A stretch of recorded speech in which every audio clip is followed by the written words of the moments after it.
बर्तमान आंचलिक पाणीपाग विज्ञान केन्द्र पक्षर एक बड़ खबर सामना को आसी। सूचना अनुसार चाषी मैंने हो जातु सतर्क, आहरी 3 दिन प्रबल वर्षा भाषिब एही 19 जिला। तेबे एने संपूर्ण खबर जानिबा, किंतु ता पूर्व वीडियो गोटे लाइक करी चैनल टी सब्सक्राइब करंतु, जहा द्वारा प्रत्येक दिन एमती गुरुत्वपूर्ण सठिक सूचना सर्वप्रथमे पाई परिबे। तेबे चलंतु लेट न करी खबर उपर नजर पकाइबा।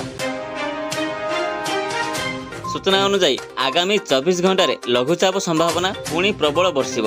आसंता 3 दिन ओडिशार विभिन्न जिले में वर्षा हेबा नै पूर्वानुमान करिछि पाणीपाग विभाग। किछि स्थान रे अति प्रबल वर्षा सह घड़घड़ी हेबार संभावना रही। एने भुवनेश्वर स्थित पाणीपाग विभाग सूचना देइछि।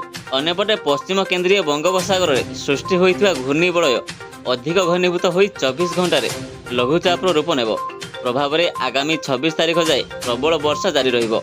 आसंता 24 घंटे बिजुली घड़घड़ी सह अधिकांश जिले में हालुकारू मध्यम धरणर वर्षा सह गोटे किंबा 2टी स्थान में प्रबल वर्षा संभावना रही। तेबे विशेषकर उत्तर और दक्षिण ओडिशा रे वर्षार प्रभाव रहिबो। घड़घड़ी सह वर्षा हेबाकु थिबारु सतर्क रहिबाकु परामर्श देइछि पाणीपाग विभाग।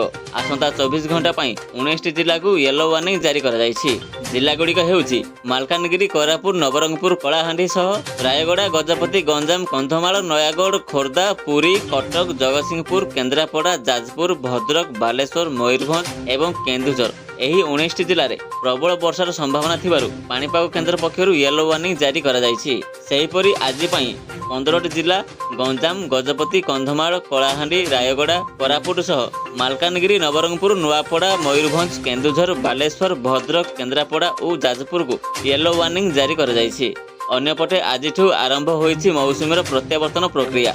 स्वाभाविक तारीख 17 सेप्टेम्बर बदल में 6 दिन पर आज पश्चिम राजस्थान एवं कच्छर किछि अंचल दक्षिण पश्चिम मौसुमी वायु प्रत्यावर्तन प्रक्रिया आरंभ होइछि। मौसुमी अपसारण पई पाग मध्य अनुकूल रही। ओडिशारु मध्य निर्धारित समय रे मौसुमी अपसारण करिवो। चलित वर्ष राज्य में भल वर्षा होइछि। वर्तमान मध्य लघुचाप प्रभाव में वर्षा जारी रही। अन्यपटे चलित मौसुमी सीजन रे राज्य में जून 1 रु एबाजत 2014.7 मिलीमीटर वर्षा रेकर्ड होइछि। एबे भी 9% नियंटिया वर्षा रही, जहाँकि 1114.6 मिलीमीटर वर्षा स्वाभाविक रहिबा कथा। वर्तमान सुधा गोटे जिले में स्वाभाविक ठारू अधिक वर्षा होइथिबा 19 जिले में स्वाभाविक वर्षा रेकर्ड होइथिबा एवं 10 जिले में नियंटिया वर्षा रेकर्ड करा जाइछि। Bureau report, B news Odia.